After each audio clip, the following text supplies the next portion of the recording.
നിധിയാസ് ഫുഡ്സിലേക്ക് ഏവർക്കും സ്വാഗതം. ഇന്ന് ഞാൻ വന്നിട്ടുള്ളത് വളരെ ടേസ്റ്റി ആയിട്ട് തയ്യാറാക്കാൻ പറ്റിയ കോളിഫ്ലവർ ഫ്രൈയുടെ റെസിപ്പി ആയിട്ടാണ്.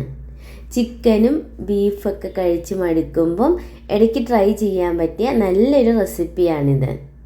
അപ്പോൾ വീഡിയോയിലോട്ട് പോകുന്നതിന് മുന്നേ എൻ്റെ ചാനൽ ആദ്യമായിട്ടാണ് കാണുന്നതെങ്കിൽ പ്ലീസ് ഒന്ന് സബ്സ്ക്രൈബ് ചെയ്തേക്കണേ. ഇതിന് വേണ്ടിയിട്ട് ഞാനിവിടെ 500 ഗ്രാം കോളിഫ്ലവർ ആണ് എടുത്തിട്ടുള്ളത്. അത് ഇതേപോലെ മീഡിയം വലിപ്പത്തിൽ കട്ട് ചെയ്ത് കഴുകി വച്ചിട്ടുണ്ട്. ഇനി കുറച്ച് വെള്ളം ചൂടാവാൻ വെച്ച് അത് ചൂടായി വന്ന് കഴിയുമ്പോൾ ഇതിലേക്ക് ആവശ്യത്തിന് ഉപ്പും 1/2 ടീസ്പൂൺ മഞ്ഞൾപ്പൊടിയും ചേർത്ത് കൊടുക്കാം. ശേഷം നല്ലതുപോലെ തിളച്ച് വന്ന് കഴിയുമ്പം ഇതിലേക്ക് നമ്മൾ എടുത്തു വച്ചിരിക്കുന്ന കോളിഫ്ലവർ ചേർത്ത് കൊടുക്കാം. ഒരു മിനിറ്റ് നേരം ഇത് നന്നായിട്ടൊന്ന് തിളപ്പിച്ചിട്ട് ഇതൊന്ന് ഡ്രൈൻ ചെയ്തെടുക്കണം. ഇപ്പം കോളിഫ്ലവറിൻ്റെ വെള്ളമൊക്കെ കളഞ്ഞ് ഇവിടെ ഡ്രൈൻ ചെയ്ത് വച്ചിട്ടുണ്ട്. ഇനി ഇതിലോട്ട് വേണ്ട മസാല തയ്യാറാക്കാൻ ഒരു ബൗൾ വെച്ചിട്ടുണ്ട്. ഇനി ഈ ബൗളിലേക്ക് ആദ്യമേ തന്നെ 1.5 ടേബിൾ സ്പൂൺ ഇഞ്ചി വെളുത്തുള്ളി പേസ്റ്റ് ചേർത്ത് കൊടുക്കാം. ഇനി വേണ്ടത് 2 ടേബിൾ സ്പൂണോളം ചില്ലി ഫ്ലേക്സ് ഉണക്കമുളക് പൊടിച്ചതാണ്. ഇനി ഇതിലേക്ക് 1.5 ടേബിൾ സ്പൂൺ കാശ്മീരി ചില്ലി പൗഡറും 1 ടീസ്പൂൺ ഗരം മസാല, 1 ടീസ്പൂൺ പെരിഞ്ജീരകം, 1 ടീസ്പൂൺ കുരുമുളക് പൊടിച്ചത്, പിന്നെ 5 ടേബിൾ സ്പൂൺ മൈദ, 5 ടേബിൾ സ്പൂൺ കോൺഫ്ലോർ, പിന്നെ ഒരു ക്രിസ്പിനെസ്സിനൊക്കെ വേണ്ടിയിട്ട് 2 ടേബിൾ സ്പൂണോളം അരിപ്പൊടി, പിന്നൊരു 1.5 ടേബിൾ സ്പൂൺ വിനാഗിരി, 1 ടേബിൾ സ്പൂൺ കോക്കനട്ട് ഓയിൽ, പിന്നെ അവസാനമായിട്ട് ആവശ്യത്തിന് ഉപ്പും ഒരു 1/2 ടീസ്പൂണോളം മഞ്ഞൾപ്പൊടിയും കൂടി ചേർത്ത് കൊടുക്കാം.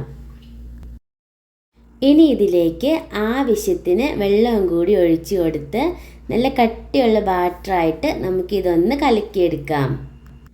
ഇതിലേക്ക് മസാലയിലോട്ട് വെള്ളം ഒഴിക്കുമ്പോൾ അധികം വെള്ളം കോരി ഒഴിക്കരുത്. കാരണം നമ്മൾ കോളിഫ്ലവർ ഈ മസാലയിലോട്ട് ഇടുമ്പോൾ കോളിഫ്ലവറിൽ ഇങ്ങനെ മസാല ഫുള്ളായിട്ട് കവർ ചെയ്തിരിക്കാൻ പാകത്തിന് അത്ര കട്ടിക്ക് വേണം നമ്മളിത് കലക്കാനായിട്ട്. അപ്പോൾ ഞാനിതിവിടെ കലക്കി എടുത്തിട്ടുണ്ട്. ഇനി ഞാനിതിലേക്ക് ഒരു 2 drop red food colour add ചെയ്ത് കൊടുക്കുന്നുണ്ട്. ഇത് ഓപ്ഷണലാണ്, ഒരു കളറിന് വേണ്ടി മാത്രമാണ് ഇത് ഞാൻ ആഡ് ചെയ്ത് കൊടുക്കുന്നത്. അപ്പോൾ നിങ്ങളുടെ കയ്യിലുണ്ടെങ്കിൽ മാത്രം ഇത് ചേർത്ത് കൊടുത്താൽ മതി. ഇത് നന്നായിട്ടൊന്ന് മിക്സ് ചെയ്തെടുക്കാം. അങ്ങനെ മസാല ഇവിടെ റെഡി ആയിട്ടുണ്ട്. ദാ ഈ കട്ടിക്ക് വേണം മസാല തയ്യാറാക്കാനായിട്ട്. ഇനി നമുക്കിതിലേക്ക് നമ്മൾ എടുത്ത് വച്ചിരിക്കുന്ന കോളിഫ്ലവർ ചേർത്ത് കൊടുക്കാം. നന്നായിട്ട് ഒന്ന് മിക്സ് ചെയ്ത് കൊടുക്കണം. കോളിഫ്ലവറിൻ്റെ എല്ലാ സൈഡിലും ഈ മസാല മൂടത്തക്ക രീതിയിൽ നമുക്കിതൊന്ന് മിക്സ് ചെയ്ത് കൊടുക്കാം. അങ്ങനെ എല്ലാ കോളിഫ്ലവറിലും മസാല പിടിക്കത്തക്ക രീതിയിൽ ഇവിടെ മിക്സ് ചെയ്തെടുത്തിട്ടുണ്ട് കേട്ടോ. ഇനി ഇത് സമയമുണ്ടെങ്കിൽ ഒരു 15 മിനിറ്റ് റെസ്റ്റ് ചെയ്യാൻ വയ്ക്കാം. അല്ലെങ്കിൽ നമുക്ക് ഇത് ഡയറക്റ്റ് ഫ്രൈ ചെയ്തെടുക്കാം. ഞാനിപ്പോൾ റെസ്റ്റ് ചെയ്യാനൊന്നും വെക്കുന്നില്ല, ഡയറക്റ്റ് ഫ്രൈ ചെയ്തെടുക്കുകയാണ്. അപ്പോൾ ഇവിടെ പാനിൽ എണ്ണ ചൂടാവാൻ വച്ചിട്ടുണ്ട്. ചൂടായി വന്ന് കഴിയുമ്പോൾ നമുക്കിതിലേക്ക് കോളിഫ്ലവർ ഇട്ട് കൊടുക്കാം. ഫ്രൈ ചെയ്തെടുക്കുമ്പോൾ ഫ്ലെയിം ഒരു മീഡിയം ടു ഹൈ ഫ്ലെയിമിൽ വച്ചിട്ട് വേണം ഫ്രൈ ചെയ്യാൻ. ലോ ഫ്ലെയിമിൽ ഇട്ടിട്ട് ഫ്രൈ ചെയ്യരുത്. ഇനി ഇതിൻ്റെ ഒരു സൈഡ് ഫ്രൈ ആയി വന്നു കഴിഞ്ഞാൽ തിരിച്ച് മറിച്ച് ഇട്ട് കൊടുത്ത് നമുക്ക് ബാക്കിയുള്ള ഭാഗം കൂടി ഫ്രൈ ആക്കി എടുക്കണം. ശേഷം ഇത് നമുക്ക് ഇതിനകത്തുനിന്ന് കോരി മാറ്റാം.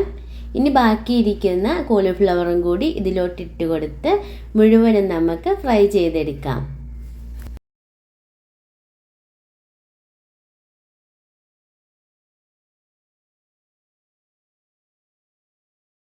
അങ്ങനെ മുഴുവനും ഫ്രൈ ആയി വന്ന് കഴിയുമ്പോൾ ഒരു 2-3 പച്ചമുളക് വട്ടത്തിൽ അരിഞ്ഞതും കുറച്ച് കറിവേപ്പിലയും കൂടി ബാക്കിയുള്ള എണ്ണയിലോട്ട് ഇട്ടിട്ട് ഒന്ന് ഫ്രൈ ആക്കി എടുക്കാം.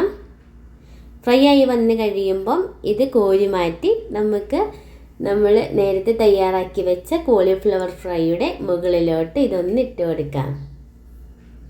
അങ്ങനെ വളരെ ടേസ്റ്റിയും ക്രഞ്ചിയുമായിട്ടുള്ള കോളിഫ്ലവർ ഫ്രൈ ഇവിടെ റെഡി ആയിട്ടുണ്ട്. ഇത് ചൂടോടെ കഴിക്കാനാണ് വളരെ ടേസ്റ്റ്. അപ്പോൾ ഏത് ഡിഷിനൊപ്പം സെർവ് ചെയ്യാൻ പറ്റിയൊരു റെസിപ്പിയാണിത്. അപ്പോൾ നിങ്ങൾക്ക് ഇഷ്ടപ്പെട്ടാൽ തീർച്ചയായിട്ടും ട്രൈ ചെയ്ത് നോക്കണം. ലൈക്ക് ചെയ്യണം, ഷെയർ ചെയ്യണം. നിങ്ങളുടെ അഭിപ്രായങ്ങൾ എന്താണെങ്കിലും അത് കമൻറ്റ് ബോക്സിലൂടെ അറിയിക്കാൻ വേണം. Thanks for watching.